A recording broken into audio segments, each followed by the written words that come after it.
Evelyn Carter stepped into the grand lobby of Regency First Bank, her heels clicking softly against the polished marble floor. The air inside was crisp, the scent of fresh coffee lingering from the lounge area. She had been banking here for 15 years, always greeted warmly, until today. As she approached the counter, she noticed how friendly and polite the teller was to the white couple in front of her. They exchanged small talk, laughed, and the teller processed their transaction with a bright smile. But when Evelyn stepped forward, everything changed. The young teller, Jason Reynolds, barely looked at her. Instead, he sighed dramatically, giving her an uninterested glance. "Next," he muttered, as if he was already annoyed by her presence. Evelyn smiled politely.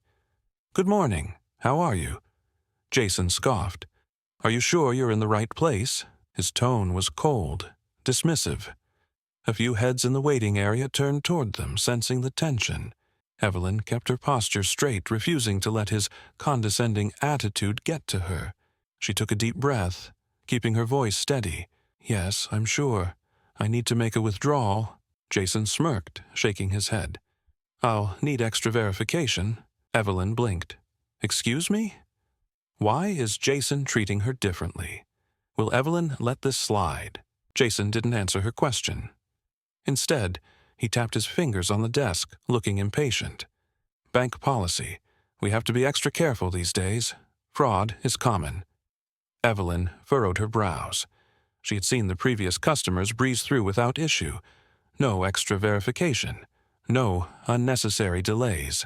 "I just saw you process their transaction with a single ID." Evelyn gestured toward the previous couple, now sitting in the waiting area. Jason shrugged, not even trying to hide his smirk.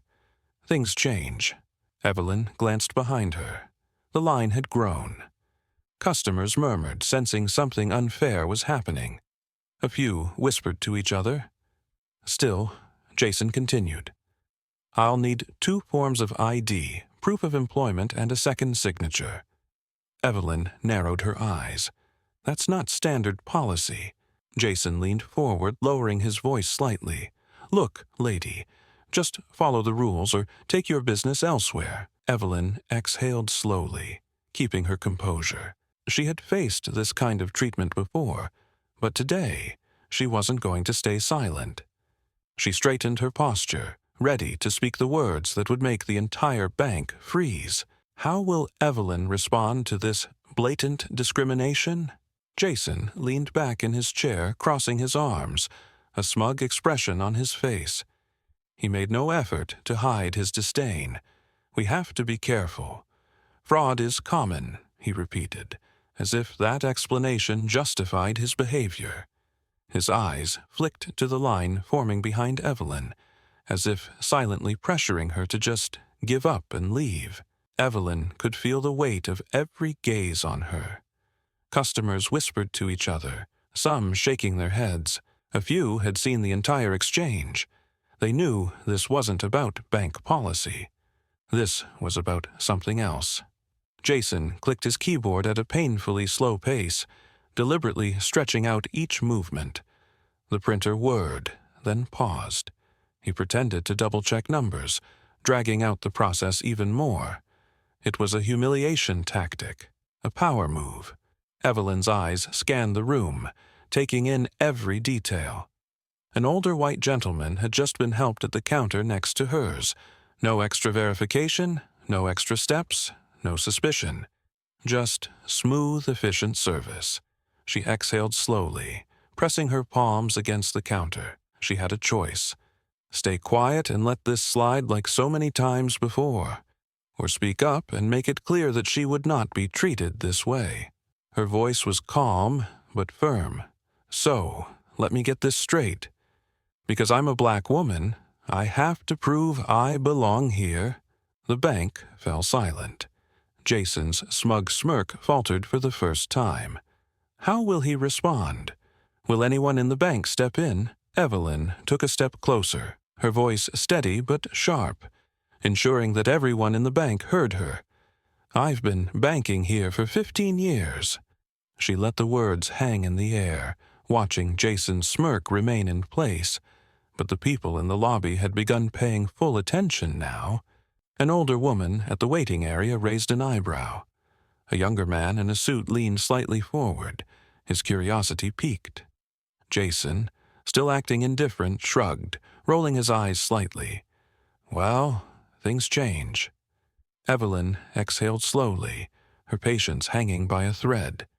She knew exactly what was happening here, and so did the people around her.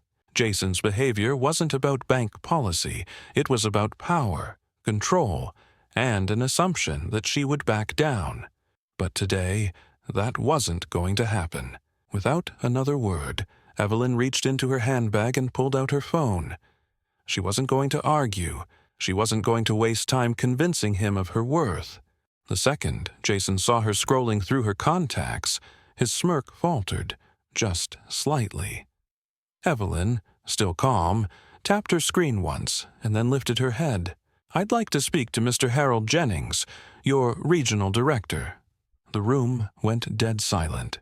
Jason's entire body stiffened. His face, previously smug and amused, lost all color. The other tellers stopped what they were doing, their hands pausing over keyboards and cash drawers. Even the manager, who had been quietly watching from his glass-walled office, suddenly stood up. Evelyn saw it, the flicker of panic in Jason's eyes. She pressed forward. "I have his number right here.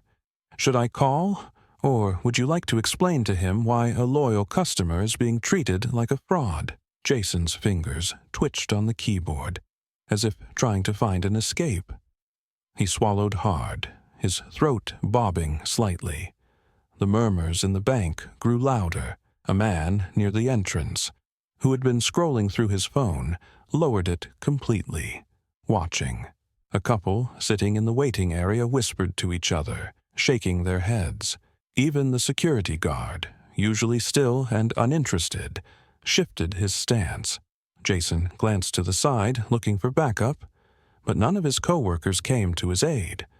Who is Harold Jennings, and why is Jason suddenly nervous? Jason's face twisted in confusion and panic. His smugness from earlier had completely vanished. He stammered, his hands hovering over the keyboard. You know, Mr. Jennings." His voice had lost all its confidence. The energy in the bank had shifted. Customers who had been silently watching now whispered louder.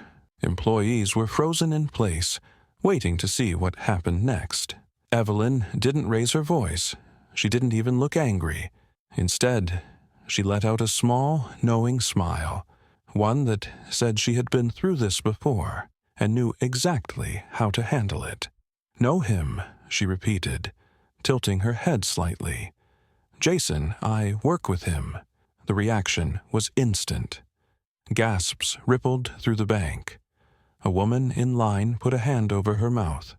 The older gentleman, who had been quietly observing, let out a low whistle. Even the security guard, who had been trying to stay neutral, raised his eyebrows. Jason's hands tightened into fists. His Adam's apple bobbed as he swallowed hard.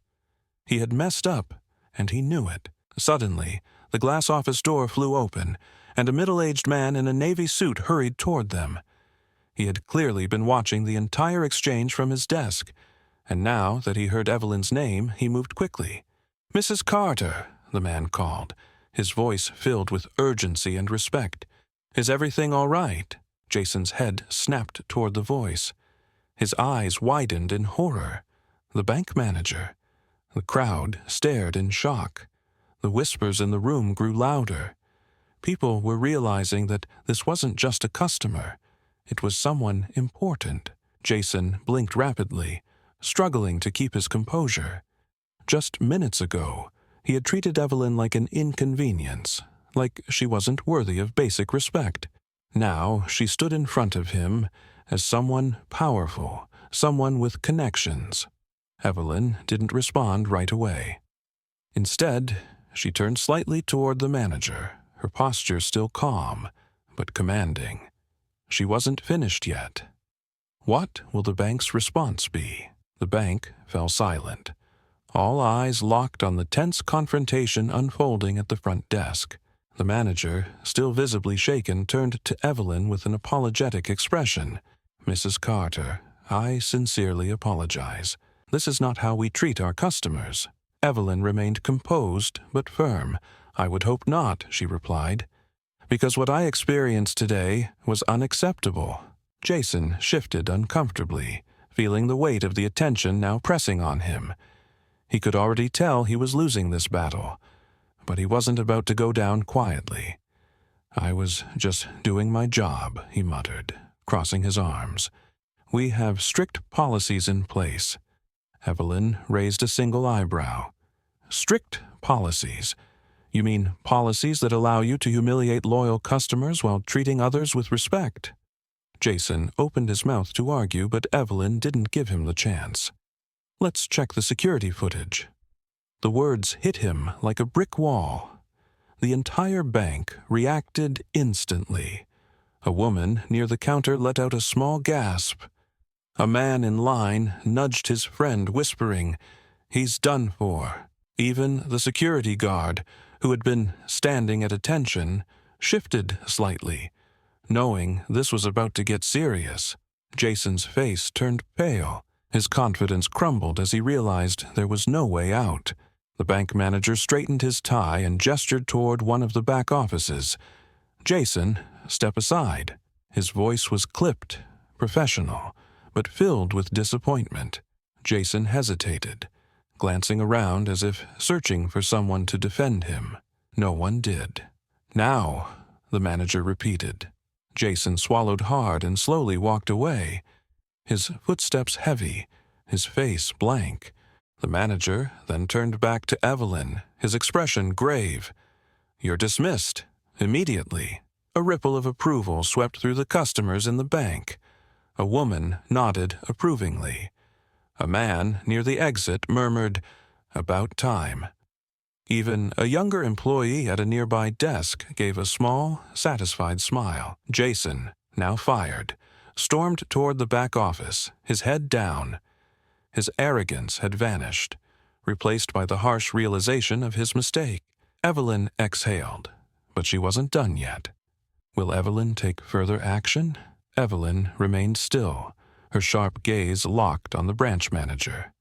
The air in the bank was thick with tension, every customer and employee frozen, waiting for what would happen next. Jason was gone, but his actions were just the tip of the iceberg. She took a deep breath and spoke, her voice calm but powerful. "Firing one employee doesn't fix the real problem." The manager shifted uncomfortably, adjusting his tie. "Mrs. Carter, I understand you're upset, and rightfully so. What happened today was unacceptable." Evelyn shook her head. "It's not just about me. It's about the culture here." She gestured around the bank. How many other customers have faced the same treatment? How many have walked away, humiliated, because they were too afraid to speak up? A murmur rippled through the room. Some customers exchanged glances, a few nodding in agreement. A young woman standing by the entrance whispered to the man next to her, "She's right. I felt it before, too." The manager swallowed hard. "Mrs. Carter, I assure you, this isn't how we operate." Evelyn raised an eyebrow.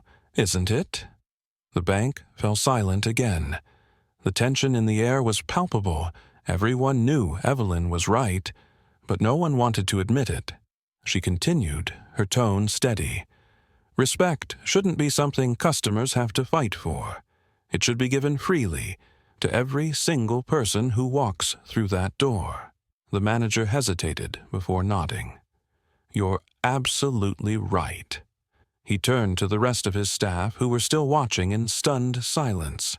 "We need to do better, and we will." He exhaled, running a hand through his hair. "Starting immediately, we will implement mandatory diversity training for all employees. No more assumptions, no more biases. Every customer will be treated with the respect they deserve." Evelyn studied him, searching his expression for sincerity. She didn't want empty promises, but something in his eyes told her he meant it. "Good," she finally said, "because people deserve better." A voice broke through the silence. She handled that with class. Everyone turned toward the teller line, where an older woman in a light blue coat stood adjusting her purse on her shoulder. She offered Evelyn a warm smile. "I saw everything," she said. "And let me tell you, you could have yelled. You could have caused a scene. But you didn't. You handled this with grace, and you taught this place a lesson." The room stirred. More murmurs of agreement followed. A man near the window clapped once before hesitating, unsure if it was appropriate. But then another person joined in, then another. Soon, soft applause filled the bank. Evelyn wasn't expecting it. She hadn't done this for attention. She had simply stood up for what was right. As she glanced around the room, she saw it. The realization in people's faces. Today wasn't just about her. It was about every person who had ever been judged unfairly. Every person who had ever been made to feel small. Every person who had ever been treated as less than. She gave a small, humble nod and picked up her purse. "Thank you," she said simply. The bank had learned a valuable lesson, but there was still one unanswered question lingering in the air. What happens to the teller next? Evelyn had no idea that her stand in the bank would become so much bigger than that moment. By the time she got home that evening, her phone was buzzing nonstop. Calls, messages, social media notifications exploding with activity. She frowned, picking up her phone. What was going on? Then she saw it. A video. Her video was circulating online. Someone had recorded the entire confrontation at the bank. The way the teller had belittled her, the way the branch manager had tried to save face, and most importantly, the way she had handled it with strength and dignity. The caption read, "She didn't scream. She didn't cause a scene, but she still shut down racism with pure class." Her stomach tightened as she scrolled through the comments. This is what standing up for yourself looks like. Why do black customers still have to prove they belong? This is ridiculous. Firing one employee isn't enough. This bank needs to do better. Evelyn Carter is an inspiration. Thousands of comments. Tens of thousands of shares. She exhaled sharply and sat down. This wasn't just about her anymore. This was about something much bigger. Her phone buzzed again. A news outlet requesting an interview, then another, and another. Before she could even process it, she saw a new official statement from the bank. "We deeply regret the incident that took place at our branch today. The employee in question has been terminated, and we are taking immediate steps to implement new policies to ensure all customers are treated fairly. We will be launching a mandatory diversity and sensitivity training program for all staff." Evelyn stared at the statement, her heart pounding. Was it genuine, or was it damage control? She tapped her fingers against the table, thinking, this could end here, or she could use this moment to push for real change. The world was watching, and Evelyn wasn't done yet. How will Evelyn use this moment to create real change? Evelyn sat in a sleek, glass-walled office, facing Harold Jennings, the regional director of the bank. Across the table, Jennings looked serious but attentive. His hands were clasped together, his expression unreadable as Evelyn spoke. "This isn't just about one employee," she said firmly. "It's about a culture that allows people like him to think they can get away with treating customers differently based on race." Jennings sighed and nodded. "I agree." He tapped a folder on his desk. "That's why we're making changes." He slid the folder toward Evelyn. Inside was a detailed action plan. Mandatory anti-discrimination training for all employees across every branch. Customer service audits to ensure fair treatment. A direct hotline for customers to report racial bias or mistreatment. new hiring policies to increase diversity in leadership roles. Evelyn raised an eyebrow as she skimmed through the policies. And this isn't just for PR? Jennings exhaled, meeting her gaze. I know we failed you, Mrs. Carter, but I don't want this to happen again. To anyone. Evelyn could tell he meant it. But words weren't enough. Action was what mattered. Just then, a soft knock came at the office door. A young black woman, no older than 22, peeked inside. Sorry to interrupt, she said hesitantly. She looked at Evelyn, her eyes filled with admiration. I work at this branch, and I just wanted to say thank you. Evelyn blinked in surprise. Because of you, the woman continued, people will think twice before treating us unfairly. You made them listen. Evelyn felt a lump in her throat. She had walked into that bank, just trying to deposit a check. She never expected to start a movement. She reached out and gently squeezed the young woman's hand. Change starts with one person speaking up. Jennings nodded in agreement. And we need more people like you. Evelyn left the meeting, knowing this was only the beginning.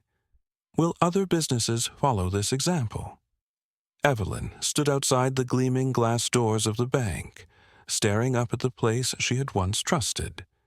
The same place where, just hours ago, she had been humiliated, and then had turned the tables on injustice. A crowd of reporters and bystanders had gathered. Cameras flashed, and microphones were shoved toward her. The story of what had happened inside had already spread, and now the world was watching. She took a deep breath and spoke with confidence. This isn't just about me, she said, her voice strong. It's about fairness, dignity, and respect for all. The reporters leaned in closer. No one should have to prove their worth just to be treated with basic decency. Evelyn continued, and no one should have to fight for the same respect freely given to others. The video cameras rolled, capturing every word. Evelyn wasn't just talking about a bank policy change. She was speaking for every person who had been judged unfairly, every customer who had been looked down upon, every voice that had been ignored. This isn't the first time something like this has happened. But I hope, after today, businesses will think twice before treating someone differently based on their skin color. Her words hit deep. Some of the bystanders nodded in agreement, while others wiped away tears. As she finished, applause broke out. The video of her statement spread like wildfire, shared across social media, sparking conversations worldwide. People began sharing their own experiences of discrimination. Stories flooded in, some heartbreaking, some inspiring. Evelyn's voice had ignited a movement. Before stepping away, she turned to the cameras one last time. Speak up, stand firm, and never let anyone treat you as less than you are.